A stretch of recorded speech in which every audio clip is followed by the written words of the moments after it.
Okay? Prime Minister, Chancellor, it's a great pleasure to welcome you both to this wonderful facility here at Solihull. Well, thank you for having us. It's fantastic to see everybody. This amazing site is our biggest manufacturing car plant in the UK. We employ over 9,000 highly skilled members of this wonderful company. And we support another 60,000 of the local community. Solihull is home to some of the most beautiful cars on the planet. Cars that are loved by 500,000 new customers every year. It's home to the Range Rover. The Range Rover is peerless. It defines itself. It's the ultimate luxury, and it's built by the people around you today. Today, we've announced global sales for the last 12 months of 428,854 vehicles. And 189,000 of those were built here at Solihull. What an amazing achievement, given the stresses and the strains of the last 12 months. Further, I'm delighted to confirm, through the incredible work of our 44,000 employees, we've also eliminated all of our net debt. That was £5 billion just 31 months ago. This company and what it's done over the last 2.5 years, what you've done for this company is simply extraordinary. Thank you. Thank you. Of course, the debt elimination is vital. It's vital for our future investments. We're now investing £18 billion over the next 5 years. That's increased by 70% over the last 2 years. And those investments, of course, are essential. They're essential for new product. They're essential for new technology. They're essential for us to go on our journey of electrification. But we are meeting at one of the most challenging times that face our industry. There are multiple forces, economic, geopolitical, and technology converging together. So, to continue to thrive and to enable ongoing JLR growth and ongoing UK PLC growth, we are working closely with this government in face of significant financial international uncertainty. While we welcome today's announcement on ZEV, we all recognise we face a significant threat: the application of tariffs from the USA. This is now the critical piece of work we need the government to help us resolve. Of course, we have a clear intent to work through all significant challenges with them as a team in service of our people and this wonderful nation.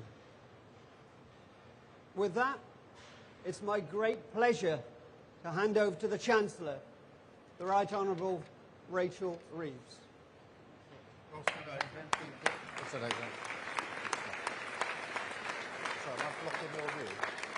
Thank you. Thank you so much, Adrian. It's great to be here with you and with all of the team here at Jaguar Land Rover.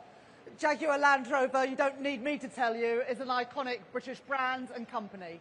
It's got a proud history, and there are huge opportunities despite the challenges that we face for the future. When it comes to high-quality design and engineering, you, all of you, are gold standard. The skill, the expertise that Keir and I have seen here today demonstrate why that is, and why every year you produce hundreds and thousands of cars for export right across the globe, from Europe to China to India, and of course to the United States of America. Your success, and those of companies like you, is integral to the success of our whole British economy. But as I set out in the spring statement less than 2 weeks ago, the world is changing. We can see that before our eyes. The global economy has become more uncertain, and new tariff barriers are impacting global trade. Businesses like your own and workers, including those that I have met here today, are understandably concerned about what the measures announced by President Trump mean in practice. Because while the UK is in a stronger position compared to many others, sectoral tariffs and the interconnected nature of the global economy means that we will still feel the overall effects of tariffs elsewhere, and particularly in the auto sector. But I want all of you to know that this government, this Prime Minister, and with me as Chancellor, we have your back. The choice that we now have is how to respond to that changed world. We could step back and rely on old assumptions about how the world works. Or we can step up together and accept that the global landscape has changed, and so we must change with it. The approach that we are taking is cool-headed, it is pragmatic, and it is guided by the national interest, seeking to strike deals with our trading partners around the world, including with the United States. And we will continue to make the case for free, fair, and open trade, because that is how we will continue to deliver prosperity and security for working people here at Jaguar Land Rover and right across our country. And we must do more. We will, as a government, as a country, go further and faster to capitalise on new opportunities in this changing world, to improve our domestic competitiveness so that we are less exposed to global shocks, and to secure Britain's future for the long term. That means doubling down on economic stability, the basic condition to secure economic growth. It is why this government has stuck to its fiscal rules in the spring statement, even when they were tested, demonstrating that when Britain talks about economic stability, we really mean it. And stability matters even more for working people and for business in an uncertain world. In the coming months, we will publish a modern industrial strategy to tackle growth in 8 key sectors, including in advanced manufacturing. A new plan for maximising growth in all of our regions, including here in the West Midlands. And a multi-year spending review to deliver the long-term sustainable investment that we need to grow as an economy. In this new era, we will continue to provide support where it is needed, including in sectors most exposed to trade shocks. Sectors like car manufacturing, the UK's #1 goods export, which generates £93 billion globally in revenue. It employs over 150,000 people in high-value, high-skilled jobs like those here at Jaguar Land Rover. And we've announced billions of investment over the last 2 years in the development of electric vehicles. We want to provide clarity and certainty for manufacturers like JLR as you make these investments, which is why today we are reinstating the 2030 phase-out date for new petrol and diesel car sales, just as we promised in the election. This is fundamental for achieving our plans for energy security and, crucially, for incentivising investment in Britain. But we must do more to meet the moment and ensure that jobs and investment remain in Britain. We are already providing £2.3 billion to support zero-emission vehicle manufacturing and improving charging infrastructure, on top of the tax breaks that are worth hundreds of millions of pounds each year to help switch to electric vehicles and support British manufacturing. And today we are going further, with new measures to support car manufacturers decarbonise in a way that is sustainable and good for jobs in Britain. I am pleased that companies like JLR have given their backing to our plan, which is about stepping up into the new challenges that we face and the new economic reality. Government business, trade unions working in partnership, building resilience at home by safeguarding jobs and investment here in Britain, capitalising on new opportunities in the global economy, and delivering security and delivering prosperity for working people across our country. That is the prize that is on offer that we must achieve together in our national interest. And to say more about how we will seize that prize, I'm delighted to introduce the Prime Minister. Thank you. Thanks, Rachel. Thank you, Rachel, and thank you, Adrian. And can I just say a big thank you to the entire workforce here. Some of you are here with us this afternoon, and I just want to say thank you for showing us what you do. We've been able to see some of the skill and experience that you put into this incredible product, years and years in the making in the technology. But thank you also for making us proud to be British, because as each car rolls off here, that is rolling off your production line, that is your commitment, that is your toil, your work, your professionalism, but it is then a product which you should be rightly proud of, and we're really proud of as a country. And none of that is easy. So thank you to each and every one of you. I'm trying to catch some faces, including those behind me, because I know just how much you put into that, and I want you to know just how much we appreciate what you do and how proud we are of what you do. So thank you for that. Thank you for joining us here this afternoon. Jaguar Land Rover, our leading exporter of goods, employing thousands of people across the West Midlands and beyond, including here, that proud symbol of British engineering brilliance. And brilliance is the right word. When you look at what is rolling off here, that is engineering brilliance. It is our industrial heritage, but also, in my strongly held view, it is our industrial future, not just our heritage. My message to you, Rachel, and my message to you today is simple. These are challenging times, but we have chosen to come here because we are going to back you to the hilt. And I think it's really significant that after the announcement on Wednesday, we had Adrian with us at 7 o'clock the next morning, and here we are Monday with you. Please read into that a statement of intent, because it is a statement of intent about how important this is for you, for us, and for the country. As Rachel has said, there's no doubt the challenge, but this is a moment for cool heads. Nobody wins from a trade war. You know that. But it's also a moment for urgency, because we've got to rise together as a nation to the great challenge of our age, and it is the great challenge, which is to renew Britain so that we're secure in this era of global instability. And nobody is pretending that tariffs are good news. You know that better than anyone. 25% tariffs on automotive exports and 10% on other goods. That is a huge challenge for our future, and the global economic consequences could be profound. But this moment has also made something very clear, that this is not a passing phase.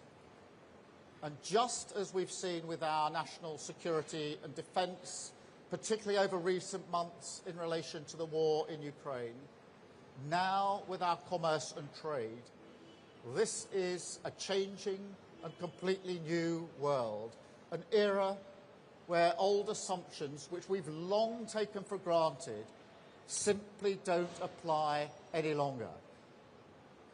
Now, before the election, I called it an age of insecurity.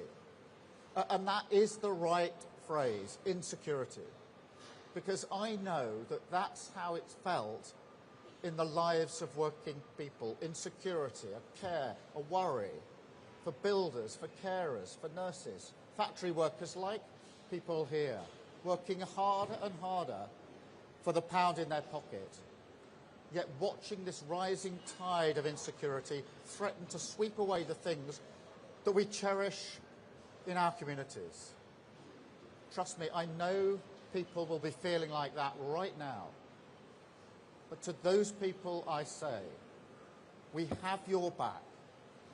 This government will not just sit back and hope.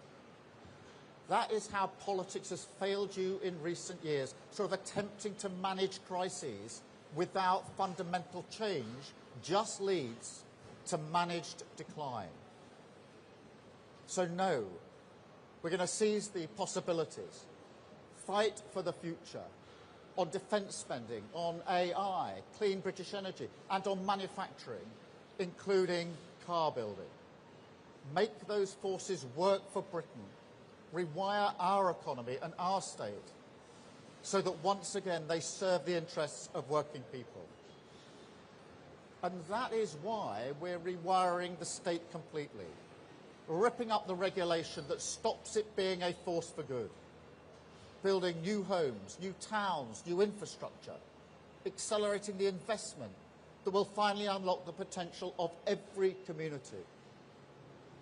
And let me be really clear at a moment like this. Our future is in our hands. And so, of course, we will keep calm and fight for the best deal with the US. And we've been discussing that intensely over the last few days. But we are also going to work with our key partners to reduce barriers to trade across the globe, to accelerate trade deals with the rest of the world, and champion the cause of free and open trade right across the globe. Now, just like car building, that's always been our heritage, and we're not going to turn our backs on it now. And look, when it comes to the US, I will only strike a deal if it's in our national interest, if it's the right thing to do for our security, if it protects the pounds in the pocket that working people across the country work so hard to earn for their family. That is my priority. That is always my priority. Strength abroad, security and renewal at home. And on that journey of renewal, we take another step today with our car industry. You know, there are people in this country who love to talk down our manufacturing. They say we don't make anything important anymore, but that's not Britain. Well, I would invite any of those people to come here and see what you do in this factory. Anyone who's talking down manufacturing, I'd say come here to JLR and see what you're doing. And they wouldn't say it again. Because just as I've said, when we were going around earlier, what I saw made me proud, and I hope if I feel proud of what you're doing, you are entitled to feel proud of what you are doing. This is British brilliance in the flesh. You are making cars here, but you're also representing our country with each car as it departs. That's the pride that always goes with making things, and I've said it many times before, but I will say it again. My dad worked in a factory. He was an engineer. He made things with his hands. And he taught me as I was growing up that you should value the things that we make. And that is what's brilliant about manufacturing. And manufacturing shapes the identity of a place, this place, and of a community, and of a country. And that's how it gets in your blood. Which is why electric vehicles are so important. Yes, of course, it's about the climate. And you won't hear me undermining the urgency of that cause. But it's also about taking the pride, the heritage, the identity of places like this and securing it for the future. That's what previous governments never understood, the link between manufacturing and who we are as a country. But those days are over. They are finished. This is a government of industrial renewal. Because my choice in this volatile world is to back British brilliance. I believe that British car companies should be at the forefront of the electric revolution. This is the race that we belong in. And so I think EV targets are a good thing. They're good for the climate, good for business certainty and investment, good for British manufacturing. But I accept those targets have to work for British manufacturers. And I don't want British firms like this one put in a position where you have to pay a hefty fine or buy credits from foreign EV companies. So today, we're going to introduce much more flexibility into EV mandates. We're going to help car companies based in Britain reach the targets in a way that supports growth. We're going to cut down any fines, which I don't want or expect to see, by 20%, and any money that's raised will be invested directly back into support for the British car industry. We're also going to take action on hybrids, because these cars make a massive difference to reducing emissions. I mean, if you drive a Toyota Prius around town, or if you work here, a Range Rover, you probably spend a lot of time in electric mode. So I think for these vehicles, a 2030 ban is too soon. So we'll push that back to 2035 for all hybrids. And that's a new step that we're taking, a new announcement today. And because we're not ideological about how we cut carbon emissions, we're also going to make sure that cleaner, efficient petrol cars sold before 2030 count towards your EV mandate. That will be good for British car manufacturers like this one here. As Rachel has said, we're also putting £2.3 billion into the British car industry, giving people tax breaks worth hundreds of millions of pounds a year to help them switch to electric, improving charging infrastructure. That's a massive factor when people are thinking about switching. And our approach means we're seeing a new public charging point popping up every half an hour, because this is the moment when we back British business and charge up the electric revolution. British electric cars running off clean British power made by British workers, British cars for British workers. And as you know, and by the way, switching to electric can also save you up to £1,100 a year. So if we get this right, it can help with the cost of living as well. But look, it's not just our car industry that we need to back. In the coming days and weeks, we're going to use industrial policy to shelter British business from the storm. Take our life sciences sector, another shining example of British brilliance, absolutely pivotal part of our export economy. But we're going to back them as well. We're going to rip up the red tape, cut the stifling bureaucracy that slows down clinical trials. Now, Britain used to be so much better than this, but we've taken our foot off the pedal. The latest data says it takes over 250 days to set up a clinical trial. But I'm going to slash that to 150.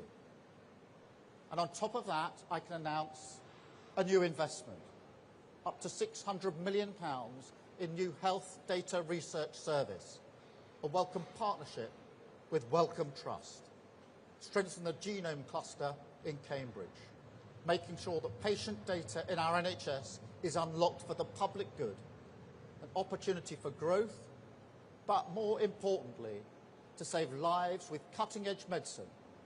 And Britain is so good at this. We saw that in the pandemic, and now we need to pick up the pace again. This country has never waited around for history to shape us. We've shaped history, and we will do so again. Take our future into our hands. Do everything necessary to defend our national interest. Strengthen our alliances. Increase our defence power. Support our businesses, jobs and workers. Rebuild, in defiance of a volatile world, our industrial strength. That is the purpose of this government. Security and renewal. The world may be changing, but we are driving forward, securing our future with a clear plan for change. Thank you very much for listening to me this afternoon. Thank you.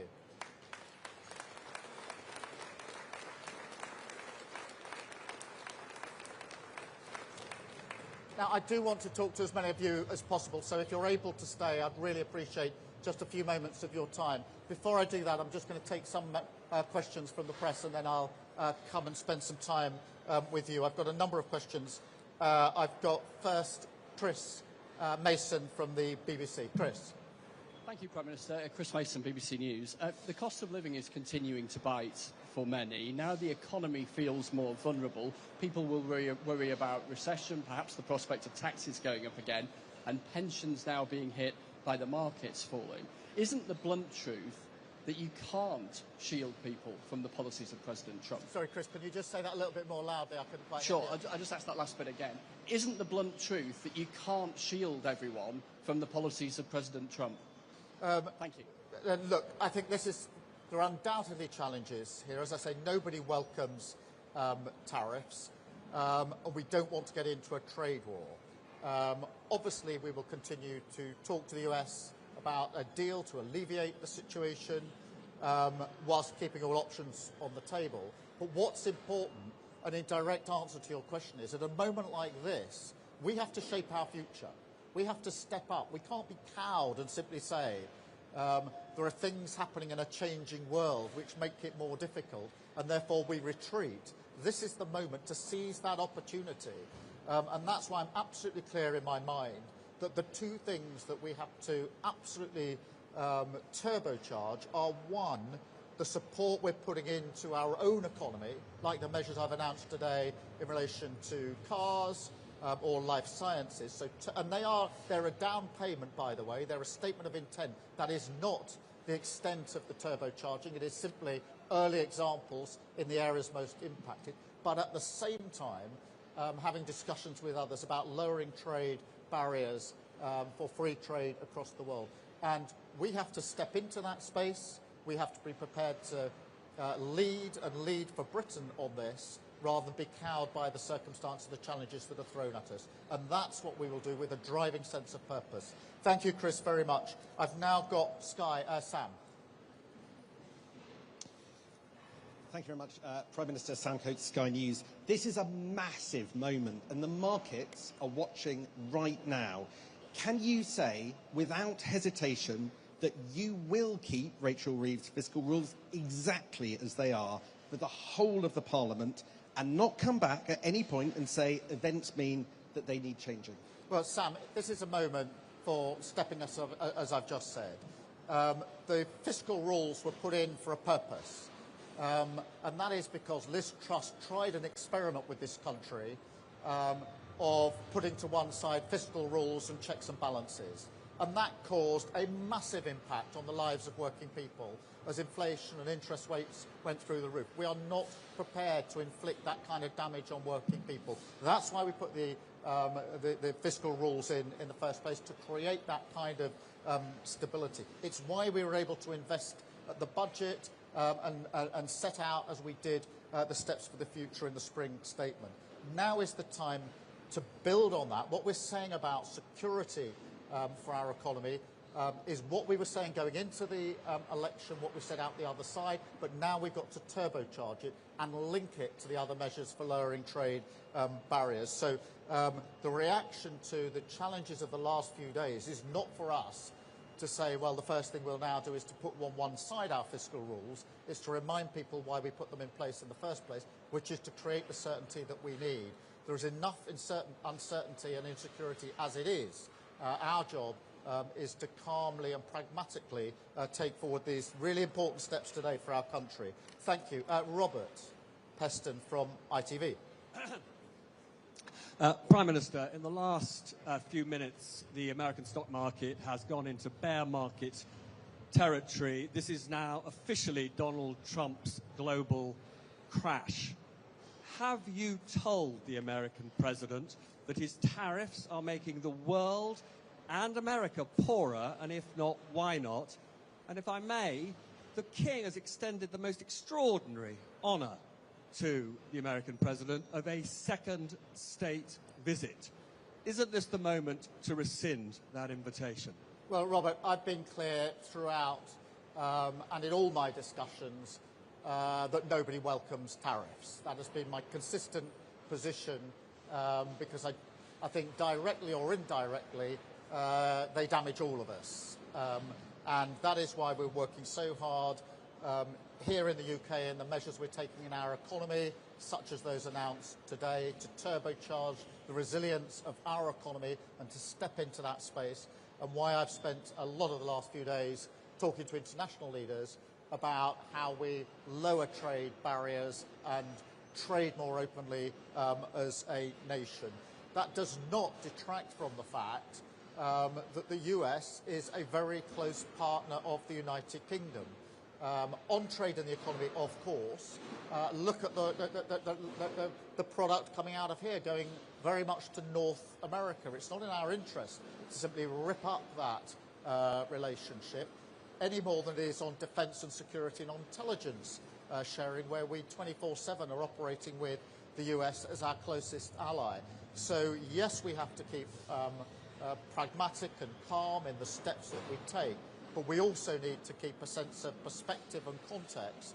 The relationship between us and the US is a long-standing relationship that has helped to keep the peace for 80 years, and it is wrong to simply walk away from that relationship, in my view. It's a special relationship, close relationship. We now have to step up to the challenges that tariffs undoubtedly put on the table for us. Thank you, Robert. Chris from GB News. Prime Minister, Chris Hope from GB News. You said the old assumptions don't apply anymore. We've got your back, you told us just then. People are really worried about their finances. The ISA deadline was Saturday. People put money into stock markets now. Would you stick to your election pledge now not to increase national insurance, VAT or income tax for the lifetime of this Parliament? Chris, we made that commitment in the manifesto, we were absolutely clear about going into the budget and the spring statement, and that is a commitment we've made and a commitment that we will keep, because the first lever can't be more taxes. My strong belief is that we have to grow our economy, create the conditions for investment, which we have done. There's been record investment coming into our economy. Now, in the light of these challenges, we have to go further and faster in the changes we're making, whether that's to do with regulation, whether it's to deal with the EV mandate, to make it more flexible so businesses like this can thrive and meet the challenges. We have to push on into that space. So I'm still strongly of the view that the challenge we face is how to grow our economy, not just the sort of familiar tax and spend levers. Thank you. I'm going to go now to the Telegraph, and Tony, please, Tony Driver. Thank you. Tony Diver from The Telegraph. Today, Prime Minister, you've announced that you're putting more flexibility into the EV scheme to reduce red tape for businesses at a time of instability. Are you reviewing other net zero restrictions? Will you reconsider the ban on gas boilers in new homes and charges on manufacturers for producing glass bottles? Well, we are taking measures today to ensure there's greater flexibility, and that is driven to ensure that businesses like this and jobs here are the jobs of the future, and to make sure that we thrive in the way we've thrived so far. I see net zero as a real opportunity. There's a global race on for the jobs of the future in relation to net zero. More investment is coming into this country in relation to renewables than any other sector. I don't think now is the time to step away from that race. Now is the time to double down on that race. Some country is going to win the race when it comes to renewables and the changes for net zero. I want Britain to be in that race, and I want us to win that race. So yes, we will work with all sectors, as we've shown today. We're not ideological, we're pragmatic. If there's flexibilities that help, which is what we've done today, in important times for JLR, yeah, of course we will take those steps. But not to understand that net zero, the electric cars of the future, there's a global race for that. We don't want to back away from that race. We want to win that race, because therein lies the wealth of our country, the wealth of businesses like this, and the jobs not just of the people standing here in front of us, but of their children and their children's children. And that's what I have in my mind's eye when I go down this path. I've got Noah from The Sun, please. Good afternoon, Prime Minister. Can you guarantee that when the current model of Red Arrows goes out of service, any new model won't be designed by warmongering Russia? Yes, of course. That would be absolutely uppermost in my mind. I can give you that guarantee. It's very, very important that we don't have Russian influence in red arrows or anything else for that matter. Thank you very much. I've got Alex from Bloomberg. Alex. Thank you, Prime Minister. Alex Wickham from Bloomberg. Are you considering further measures to protect the car industry, like import quotas? You said you'd do whatever it takes to protect them today. And on British Steel, the last British blast furnaces are within days of closure. UK set to become the only major economy without a virgin steel industry. Will you do what it takes to protect it? And would you consider nationalisation if it comes to it? Well, Alex, I'm not going to get into particular measures. What I will say in relation to the first half of your question is what we've said today for the car industry is not the extent of anything that we can do, and I want to explore what more we can do. These are examples of what we can do at speed, but they're not the extent of my ambition when it comes to car manufacturing or any other business or sector. I think we can go further and faster, and we will do so. I'm not indicating they're a particular measure, but I am indicating an openness of mind to go further, and today's announcement should be seen as what they are, which is a down payment on the way that we're going to be doing business. On the broader question of steel, look, it is really important to us. Again, it's part of our heritage. Our plans for growth are going to require more steel, and therefore the demand for steel is going to go up, not down, and that's why it's important that we support our steel industry. I'm really pleased that in Port Talbot we were able to ensure there was a better deal. I'm really pleased that we've set aside £2.5 billion for the future of steel. I'm very pleased that we're working with and discussing the situation in Scunthorpe, which is extremely worrying for the business, for the workforce, and for the community, and for the country. You know, all options are on the table in relation to Scunthorpe. Again, an example of the approach that we will take. When I talk of an active government, what I mean is a government that rolls up its sleeve, gets on the pitch, whether it's car industry, whether it's life sciences, or whether it's steel. Thank you very much indeed. Thank you again to all of you for being with us this afternoon. Thank you for what you do. And I'm now going to use what time I've got left to talk to all of you, which is what I want to do very much. So thank you very much indeed. Thank you.